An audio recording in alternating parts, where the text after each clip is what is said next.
السلام علیکم، میں ہوں سید طرب اور آج میں آپ کو پروفٹ سیریز میں حضرت لوط علیہ السلام کا قصہ سناؤں گی۔ آئیے شروع کرتے ہیں۔ حضرت ابراہیم علیہ السلام کے زمانے ہی میں ایک دوسری بستی میں اللہ پاک نے حضرت لوط علیہ السلام کو اپنا پیغمبر بنا کر بھیجا۔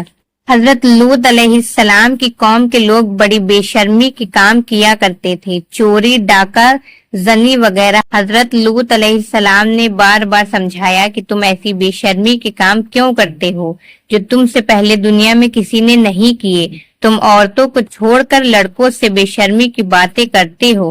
ان کی قوم والوں کو اور کوئی جواب نہیں آیا تو کہنے لگے کہ لوط اور اس کے گھر والوں کو اپنے گاؤں سے نکال دو، یہ بہت پاک بنتے ہیں۔ حضرت لوط علیہ السلام نے پھر سمجھایا کہ دیکھو، جو کچھ میں کہتا ہوں تمہاری ہی بھلائی کے لیے کہتا ہوں۔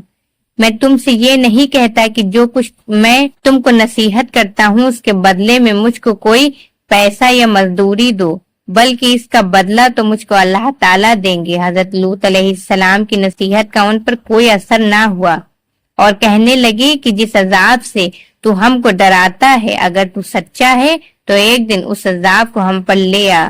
پھر کیا ہوا؟ آخر خدا کا غضب جوش میں آ گیا۔ اللہ نے فرشتوں کو خوبصورت لڑکوں کی شکل میں حضرت لوط علیہ السلام کے مکان پر بھیجا۔ حضرت لوط علیہ السلام نے جب لڑکوں کو دیکھا تو بہت غمگین ہوئے کہ یہ لڑکے میرے یہاں مہمان آئے ہیں اور میری قوم کے لوگ ان کو پریشان کریں گے۔ کہنے لگے آج کا دن میری مشکل کا دن ہے۔ حضرت لوط علیہ السلام کی قوم کے لوگوں نے خوبصورت لڑکوں کو ان کے گھر پر دیکھا تو دوڑتے ہوئے آئے، کیونکہ یہ لوگ پہلے ہی برے کام کرتے تھے۔ حضرت لوط علیہ السلام نے ان سے کہا کہ اے میری قوم، خدا سے ڈرو اور میرے مہمانوں کے بارے میں میری عزت خراب نہ کرو۔ تم میری لڑکیوں سے شادی کر لو، کیا تم میں کوئی بھی بھلا مانس نہیں؟ وہ بولے کہ تم کو معلوم ہے کہ تمہاری بیٹیوں کی ہم کو ضرورت نہیں ہے، جو کچھ ہم چاہتے ہیں وہ تم کو معلوم ہے۔ حضرت لوط علیہ السلام نے کہا کاش مجھ میں تمہارے مقابلے کی طاقت ہوتی یا میں کسی مضبوط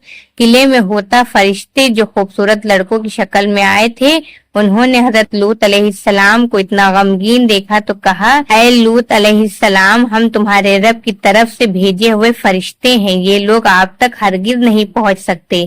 آپ رات کے اندھیرے میں اپنے گھر والوں کو لے کر اس بستی سے چل دیں اور کوئی شخص پیچھے مڑ کر نہ دیکھے، مگر اپنی بیوی کو چھوڑ دینا، کیونکہ وہ کافر ہے، اور جو آفت اس بستی پر آنے والی ہے وہ اس پر بھی پڑے گی۔ اس بستی پر صبح کے قریب اللہ کا عذاب ہوگا۔ حضرت لوط علیہ السلام خدا کے حکم سے بموجب اپنی بیوی کو چھوڑ کر بقیہ اپنے گھر والوں کو لے کر رات کو اس بستی سے چل نکلے۔ صبح کے قریب اللہ تعالیٰ کا عذاب آیا اور اس بستی پر پتھر اور کنکروں کی بارش شروع ہوئی۔ پھر اس بستی کو اٹھا کر الٹا پٹک دیا اور اسے نیچے اوپر کر دیا، اور وہ بستی جس کے لوگ لڑکوں سے بے شرمی کی باتیں کرتے تھے اور حضرت لوط علیہ السلام کے منع کرنے سے نہیں مانتے تھے، سب فنا ہو گئے۔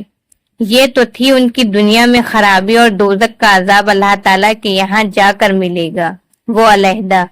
خدا تعالیٰ ہم سب کو ایسی بے شرمی کی باتوں سے محفوظ رکھے کہ جس کی وجہ اس قدر سخت عذاب آیا کہ زمین کو بلند کر کے الٹا پلٹ دیا۔ تو ملتے ہیں نیکسٹ ویڈیو میں حضرت یوسف علیہ السلام کے قصے کے ساتھ۔